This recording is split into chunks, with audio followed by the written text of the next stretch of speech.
आज हम गणित ज्ञान कक्षा 5 दशमलव गुणा भाग ये अभ्यास 10 कहलाएगा। इसके प्रश्नों को हल करेंगे। पहला प्रश्न है, मान बताओ। 2.341 गुणा 100, है ना। ये जो बिंदु जैसा नजर आ रहा है क्या कहलाता? दशमलव कहलाता है। 2.341 में 100 का गुणा करना है। तो जब आप 2.341 में 100 का गुणा करेंगे तो दशमलव जो है ना, एक के बाद दो जीरो है, दशमलव दो स्थान क्या हो जाएगा? दाईं ओर खिसक जाएगा, राइट हैंड साइड की ओर खिसक जाएगा, क्योंकि 100 का गुणा कर रहे हैं, है ना। तो यहां पर आएगा, चार के बाद लग जाएगा, तो गुणनफल कितना हो जाएगा? 234.1। ठीक है। अब ये गुणनफल आप 100 का गुणा सीधे कर सकते हैं इसमें। 100 का गुणा करें कितना आएगा? ये हो जाएगा, जब 2 3 4 1 में 100 को गुणा करेंगे तो आएगा ये 2 3 4 1 और दो जीरो और आ जाएंगे। ठीक है। फिर दशमलव देखना, 1 2 3 स्थान बाद लगा है, तो 1 2 3 स्थान बाद दशमलव लगा देंगे। तो इस तरह भी आप हल कर सकते हैं। ठीक है। फिर 3.2 में 1000 गुणा करना है, तो आप समझ गए। 32 में जब 1000 गुणा करें कितना आएगा? 32, 1 2 3 जीरो और लग जाएंगे, 1 2 3 जीरो, इस तरह हो जाएगा। ठीक है। पहले 32 वाला किसमें किया? 1000 में किया, करके देखिए इतना ही आएगा। फिर आप देखेंगे यहां पर एक स्थान पर दशमलव है ना, तो यहां पर एक स्थान पर दशमलव लगा देंगे, यानी कितना हो जाएगा? ये दशमलव के बाद जीरो का कोई महत्व नहीं होता, यानी 3200, यानी 3200 हो जाएगा। ठीक है। अब यहां भाग करना है। जब हमने गुणा किया था, है ना, तो दशमलव किस तरफ गया था? दाईं ओर, यानी राइट हैंड साइड की ओर गया। एक के बाद तीन जोड़े, 1000 गुणा किया तो तीन स्थान खिसका। ठीक है। इसी तरह जब भाग देंगे तो दशमलव बाईं ओर जाता है, इसके ठीक विपरीत। अब एक के बाद तीन जीरो, 1000 का भाग करना तो तीन स्थान खिसकेगा, तो कितना हो जाएगा? ये दशमलव खिसक के कहां पर आ जाएगी? यहां पर आ जाएगा, समझ गए। तो दशमलव खिसक के कहां पे आ जाएगा? यहां पर आ जाएगा। ठीक। कितने स्थान किसका? 1 2 3, तो कितना हो जाएगा? ये 37.6854। अब यहां पर देखें, 0.05 पांच का गुणा करना, तो पांच का गुणा करके देखते कितना हो जाएगा। तो 5 छक्का 30 की जीरो, हाथ लगी 3, 5 दूनी 10 और 3 13 की 3 हासिल लगी 1, 5 में शून्य का शून्य हो जाएगा, हासिल का एक हो जाएगा। ठीक है। अब 5 गुणा 9 में करेंगे, 5 9 45 की 5 हासिल लगी 4, 5 गुणा 1 है, 5 1 5 और 4 9। ठीक है। अब यहां पर 1 2 और यहां पर 1 2 3, तो दो स्थान इसका और तीन स्थान इसका, यानी 5 स्थान पर दशमलव लगेगा। तो एक यहां से दशमलव है, तो 1 2 3 4 5 दशमलव यहां पर आएगा, तो इसको इस तरह लिख सकते हैं, 0.95 1 3 0। यहां पीछे कोई संख्या नहीं, जीरो कोई महत्व नहीं है, या कि इसको लिख सकते हैं 0.9513। ठीक है। अगला है 12.32 में 1.05 से गुणा करना है, तो गुणा करते हैं। पहले 5 का गुणा करेंगे पूरे, 5 दूनी 10 की जीरो, हासिल लगी 1, 5 3 15 हासिल का 1, 16 की 6 हासिल लगी 1, 5 दूनी 10 और हासिल का 1, 11 की 1 हासिल लगी 1, 5 1 5 और 1 6। ठीक है। अब इस वाले जीरो गुणा करेंगे, है ना, ये कौन से दहाई के स्थान पर है, तो यहां पर एक स्थान पर जीरो लगा देंगे। ठीक है। अब जब इस जीरो गुणा करें सब जीरो हो जाएगा। जीरो किसी भी संख्या में गुणा करते कितना आता है? जीरो आता है। अब इस एक का गुणा करेंगे, तो एक कैसा है? सैकड़े के स्थान पर, तो इन दो स्थानों में जीरो लगा देंगे इस तरह। अब एक का गुणा करेंगे, तो 1 दूनी 2, 1 3 1 दूनी 2, 1 1 अब सबको जोड़ दीजिए, तो 0 6 2 और 1 3, 6 में 3 जोड़ा 9, 2 और 1, तो गुणनफल इतना आया। हमने भी किसके किया, 1232 का गुणा 105 में किया, तब ये आया। अब हम दशमलव देखते हैं, यहां दशमलव कितने, 2 स्थान पर है, यहां दशमलव कितने, 2 स्थान पर है, तो 2 इसका और 2 इसका कितना, 4 स्थान हो गया ना। दशमलव यहां स्थित मानेंगे तो 1 स्थान, 2 स्थान, 3 स्थान, 4 स्थान यहां पर लग जाएगा।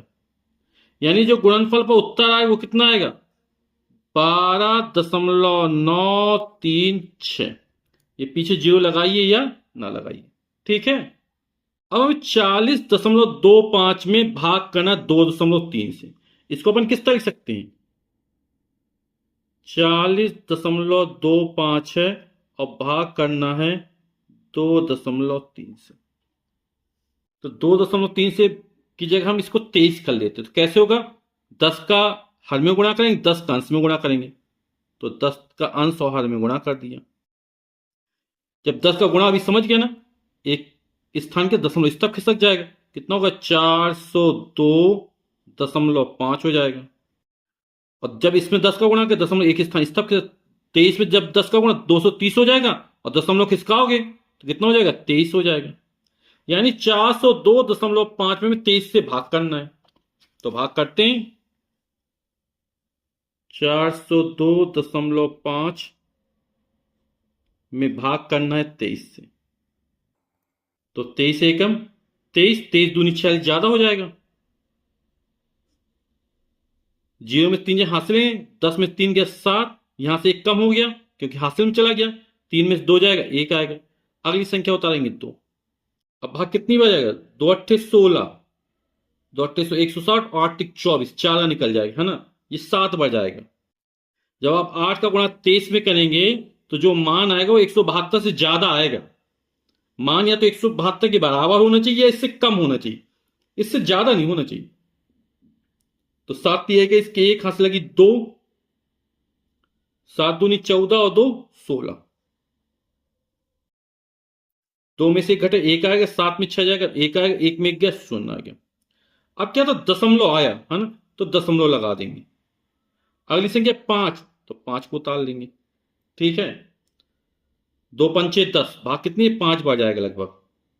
5 को 3 में 5 दिए 15 की 5 हासिल लगी 1, 5 दूनी 10 हासिल का 11, घटाने 5 में 5 गया 0, 1 में 1 गया 0, 1 में 1 गया 0। तो जब आप 40.25 में 2.3 से भाग करेंगे तो जो भागफल है कितना आएगा, 17.5, ठीक है। प्रश्न संख्या 2 है, जूली 1 घंटे में 1.05 किलोमीटर साइकिल चलाती है, उसी चाल से 12 घंटे में वह कितने किलोमीटर की दूरी तय करेगी। अब 1 घंटे में जूली 1 किलोमीटर के लगभग जा रही है ना, तो 12 घंटे में कितना जाएगी, ज्यादा जाएगी ना, तो क्या करेंगे, गुणा कर देंगे, समझ रहे हैं ना। यानी 1.05 में किसका गुणा किया जाएगा, 12 का गुणा किया जाएगा। 1 घंटे में चली गई दूरी, जूली क्या साइकिल चलाती है और 1 घंटे में कितनी दूरी तय करती है, 1.05 किलोमीटर।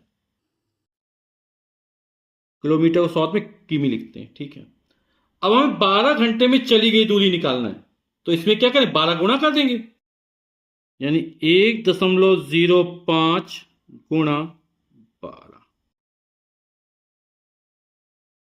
तो 12 का भाग पढ़ते, 12 पंचे 60 की 0, हासिल लगी 6, 12 में 0 गुणा 0 हो जाएगा, हासिल का 6 6 आ जाएगा, और 12 एकम 12। अब यहां 1 2 स्थान पर दशमलव है, तो यहां 2 स्थान पर दशमलव लगा देंगे। यहां इस 0 कोई महत्व नहीं है, यानी इसको लिख सकते हैं 12.6 और किलोमीटर। यानी जूली 12 घंटे में 12.6 किलोमीटर की दूरी तय करेगी, ठीक है। प्रश्न का 3 है, 782.25 किलोग्राम किलोग्राम गेहूं 15 बोरियों में भरना है। यदि सभी बोरियों में बराबर बराबर गेहूं भरा जाए तो बताओ कि एक बोरी में कितना गेहूं आएगा। इतना गेहूं है और कितनी बोरियों भरा जा रहा, 15 बोरियों भरा जा रहा, और सब में बराबर बराबर गेहूं भरना है ना।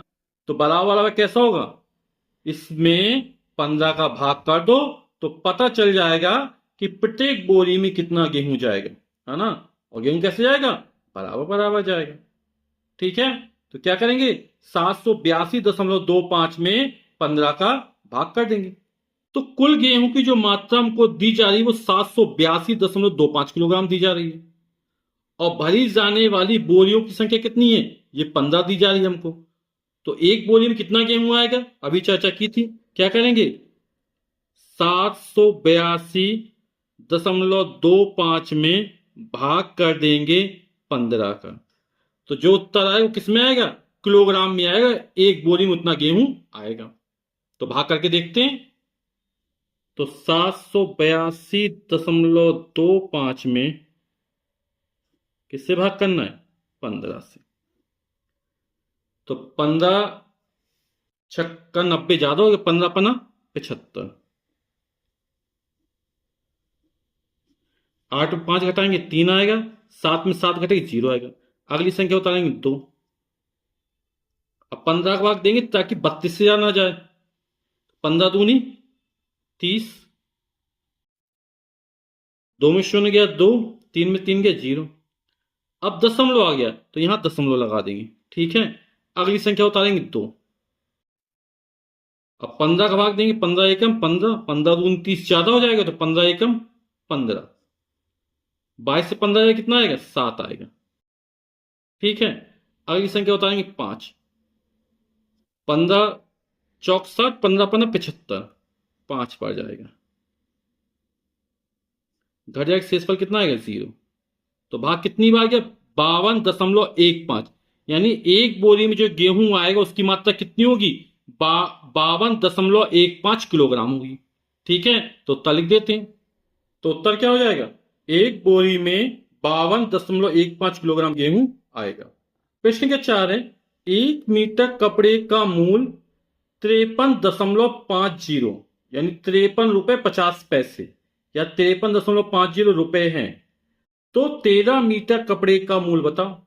1 मीटर का मूल हमको दे रहा है, ज्यादा का ज्ञात करना है ना। जब एक का मूल दिया जाए और ज्यादा का निकाला जाए तो क्या गुणा कर देते हैं। आप ऐसे समझ सकते हैं कि एक पेंसिल 3 रुपए में आती है, 10 पेंसिल कितने में आएगी, तो गुणा करेंगे ना, 10 या 30 रुपए की आएगी। इसी तरह इसमें कितने गुणा किया जाएगा, जब एक का मूल दिया जाए और ज्यादा का मूल निकाला जाए तो क्या करते हैं, गुणा कर देते हैं। तो 53.50 में 13 का गुणा कर देंगे। तो 1 मीटर कपड़े का मूल हमको 53.50 रुपए दे रहा है ना, 13 मीटर कपड़े का मूल हमको ज्ञात करना है। तो क्या करेंगे, 53.50 में 13 का गुणा कर देंगे तो उत्तर निकल आएगा। तो गुणा करके देखते हैं, 53.50 है और इसमें 13 का गुणा करना है। आपको 13 का पहाड़ तो आता ही होगा, है ना। 13 के 0 0 हो जाएगा, 13 पचे 65 की 5 हाथ से लगी 6, 13 थी 39, 39 एक 40 और 5 45 की 5 हाथ से लगी 4, 13 पचे 65 और 65 में 4 जोड़ेंगे तो हो जाएगा 69। अब यहां 1 2 स्थान पर दशमलव, 2 स्थान पर दशमलव लगा देंगे। ठीक है, ये वाला पीछे 0 लिखिए चाहे ना लिखिए, है ना। कितना हो जाएगा, गुणा करेंगे तो 695.5 रुपये, और यही हमारा उत्तर हो जाएगा। ठीक है, ये जो प्रश्न है ये बहुत ही इंपॉर्टेंट है, इसको ध्यान से समझिएगा। एक कनस्तर में 16 लीटर तेल है, इससे 0.85 लीटर धारिता की कितनी बोतलें भरी जा सकती हैं और कितना तेल बचेगा। एक कनेस्टर में 16 लीटर तेल है, ठीक है, और जिस बोतल में भरा जा रहा है उसकी धारिता कितनी, 0.85 लीटर है। अब बोला कितनी बोतलें भरी जाएंगी और कितना तेल शेष बचेगा। तो क्या कहें, 16 लीटर में 0.85 से भाग कर देंगे। आइए करके देखते हैं इस प्रश्न को। कनिस्तर में तेल कितना है? 16 लीटर तेल है, ठीक है। बोतल की धारता कितनी है? 0.85 लीटर है। हमसे बोतलों की संख्या पूछ रहा है, तो क्या करेंगे? इस 16 में 0.85 का भाग कर देंगे।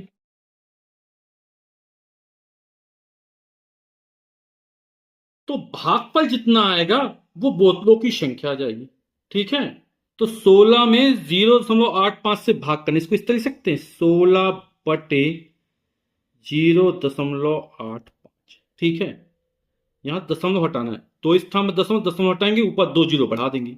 कैसे बढ़ जाते हैं? तो इसको आप इस तरह समझ सकते हैं कि 16 में 100 का गुणा किया और 0.85 में 100 का गुणा किया। आप जानते हैं 100 गुणा करें, दशमलव 2 स्थान यहां खिसक जाएगा, यानी 85 हो जाएगा। तो ऊपर कितना हो जाएगा? 1600। और नीचे कितना हो जाएगा? 85। अब हमें 1685 से भाग करना है। तो 8 दूनी 16, 85 दूनी 170 हो, तो ज्यादा हो जाएगा। 85 एकम 85, 0.5 जाएगा ना, हाथ से लेंगे तो यहां से हासिल जाएगी 10, 10 में 5 गया 5, यहां बचेगा 5, फिर यहां से लेंगे तो 15 में 8 जाएगा, आएगा 7, यहां बचेगा 0। आगे संख्या उतारेंगे 0, ठीक। 8 नाम 72, लगभग 9 बार जाना चाहिए। जब आप 85 में 9 का गुणा करेंगे तो गुणनफल ज्यादा आएगा, 750 से ज्यादा निकलेगा, है ना। तो भाग कितनी बार? 8 बार जाएगा। तो 8 का गुणा 5 में, 8 पंच 40 की, 0 हासिल की 4, 8 8 64, और 64 में 4 जोड़ेंगे तो 68, 0 में 0, 5 में हासिल 15 में 8 जाएगा, बचेगा 7, यहां से 1 कम हो जाएगा, बचा 6 में 6 जाएगा 0। तो भाग कितनी बार गया? 18 बार गया, है ना। हमें शेष पूछ रहा था। यदि हम भाग दशमलव 0 बढ़ाएंगे और भाग देंगे तो यहां पर जो निकलेगा वो क्या निकलेगा? बोतलों की संख्या निकलेगी कि कितनी 18 पूरी भर जाएगी और कितनी और भर जाएगी, ठीक है। अब हमें शेष कितना बचा? 70 आया यहां पर। तो क्या 70 लीटर तेल शेष बचा? हमारे पास तेल कितना है? 16 लीटर है, तो 70 कहां से बचेगा? समझ रहे हैं ना आप? हमने यहां पे क्या किया था कि 100 का अंश और 100 का हर में गुणा किया था ना। तो यहां पर जो मात्रा है 16 की, ये 1600 हो गई, यानी 100 गुना बढ़ गई मात्रा। कितनी गुना बढ़ गई? 100 गुना। यानी असली में 16 लीटर तेल है, 1600 लीटर तेल थोड़ी ना है। और बोतल की धारता कितनी है? 0.85 है, 85 लीटर धारता थोड़ी ना है। तो यहां पर हमने 100 का गुणा किया था, तो जब शेषफल आया तो इसमें 100 का भाग कर देंगे, यानी जब असली मात्रा निकालेंगे तो यहां पे क्या हो जाएगा? 100 का भाग हो जाएगा। तो बचा हुआ तेल कितना हो जाएगा? तो बचा तेल हो जाएगा 70/100। और जब 70 में 100 का भाग करेंगे, एक जीरो कट जाएगा, या दशमलव यहां मान 2 स्थान किसका, तो 100 का भाग करेंगे तो 0.7 लीटर। समझ गए ना 100 का भाग क्यों किया जा रहा है? क्योंकि यहां मात्रा क्या है? हमने 100 का गुणा कर दिया था, तो मात्रा 100 गुना बढ़ गई थी, तो उसको वापस छोटा कर दिया, तो इतना शेष निकला। तो 18 बोतल पूरी भर जाएंगी और जो शेष तेल बचेगा वो 0.7 लीटर बचेगा, ठीक है। आप इसको दूसरी तरीके से समझ सकते हैं। यहां 18 बोतलें आई, है ना, और एक बोतल में तेल कितना लग रहा है? 0.85। तो 18 में 0.85 का गुणा कर देंगे और जो आएगा 16 में से घटा देंगे तो भी निकल सकता है, ठीक है। तो उसको डायरेक्ट हल कर देते अपन। 18 बोतलें निकल आई थी, तो 18 बोतलों में लगा तेल, एक बोतल में आता 0.85 लीटर, है ना। ये बोतल की धारता है, उसमें 18 गुणा कर दिया तो निकला 15.30, यानी 15.3 लीटर जो तेल है वो 18 बोतलों में आ गया। और कुल तेल कितना है? 16 लीटर है। तो 16 में से 15.3 घटा देंगे तो आ जाएगा 0.7 लीटर। तो आप इस तरह भी हल कर सकते भाग देने के बाद। प्रश्न का छठवां है, 86 मीटर लंबे तार से 4.3 मीटर लंबाई के कितने टुकड़े काटे जा सकते हैं? तो 86 मीटर लंबा तार है और एक टुकड़े की लंबाई कितनी दी जा रही है? 4.3 मीटर। टुकड़ों की संख्या पूछी जा रही है। तो आप लोग समझ गए ना क्या करेंगे, इस जो कुल लंबाई का तार है 86 मीटर लंबाई जिसकी है, उसमें 403 मीटर लंबाई का भाग कर देंगे तो टुकड़ों की संख्या हमको पता चल जाएगी। तो तार की कुल लंबाई 86 मीटर है, एक टुकड़े की लंबाई 403 मीटर है, टुकड़ों की संख्या ज्ञात करना है। तो आप लोग समझ चुके कि 86 में क्या करना है, 4.3 से भाग करना है। तो 86 बटे 4.3, यहां दशमलव हटाना है तो क्या करेंगे, अंश और हर में 10 का गुणा कर देंगे, या एक स्थान दशमलव हटेगा ऊपर जीरो बढ़ जाएगा। तो 86 गुणे 10 और 4.3 गुणे 10, आप डायरेक्ट भी कर सकते, तो हो जाएगा 860 बटे 43। 4.3 में जब 10 का गुणा करें दशमलव एक स्थान खिसक जाएगा, 43 हो गया। तो 860 में 43 का भाग करना है, तो 860 भागे 43, 4 दूनी 8, 3 दूनी 6, भाग 2 बार जाएगा, 43 दूनी 86, 6 में 6 गए, 8 में 8 गए 0, तो अगली संख्या उतारेंगे 0। अब 0 43 से कम 43 ज्यादा हो जाएगा तो भाग जाएगा 0 बार, तो 0 0 हो जाएगा, शेषफल कितना है 0। तो भाग कितना गया, 20 बार गया, यानी टुकड़ों की संख्या कितनी हो जाएगी, 20 हो जाएगी। तो उत्तर क्या हो जाएगा, टुकड़ों की संख्या कितनी होगी, 20 होगी। और इस अभ्यास का अंतिम प्रश्न है 7वां, एक पंसारी के पास 6 किलोग्राम धनिया का पाउडर है, उससे 30 ग्राम के कितने पैकेट बनेंगे। अब 6 किलोग्राम है और पैकेट किससे बनने, ग्राम में बनने, या तो ये ग्राम में हो जाए या इसको किलोग्राम बदल दो, दोनों एक जैसे होनी चाहिए मात्रक, या तो एक किलोग्राम में हो या दोनों ग्राम में हो। तो किलोग्राम को ग्राम में बदलना आसान है, आप लोग जानते हैं कि 1 किलोग्राम बराबर कितने ग्राम होते हैं, 1000 ग्राम होते हैं। तो 1000 में 6 का गुणा कर देंगे तो 6000 हो जाएगा, फिर जो निकलेगा उसमें 30 का भाग कर देंगे, ठीक है। तो आप लोग जानते हैं 1 किलोग्राम में कितने ग्राम होते हैं, 1000 ग्राम होते हैं। तो 6 किलोग्राम में 1000 में 6 का गुणा कर दें 6000 ग्राम हो जाएगा। तो जो धनिया का पाउडर कितना है, 6 किलोग्राम है, तो इसको बदल दिया ग्राम में, कितना हो गया, 6000 ग्राम हो गया। और एक पैकेट में कितना धनिया पाउडर आ रहा, 30 ग्राम आ रहा। हमसे पैकेटों की संख्या पूछ रहा है, तो क्या करेंगे, 6000 ग्राम में 30 ग्राम का भाग कर देंगे तो पैकेटों की संख्या पता चल जाएगी, यानी 6000 भागे 30। तो इसको आप इस तरह लिख सकते हैं ना, 6000 भागे संख्या बटे में जाएगी, बटे 30, ठीक है। तो 30 दूनी 60, 2 बार गया, 30 दूनी 60 और 2 जीरो बच गए, यानी 200 पैकेट। तो यही हमारा उत्तर हो जाएगा, ठीक है। वीडियो देखने के लिए आप सभी का बहुत बहुत धन्यवाद, थैंक यू सो मच।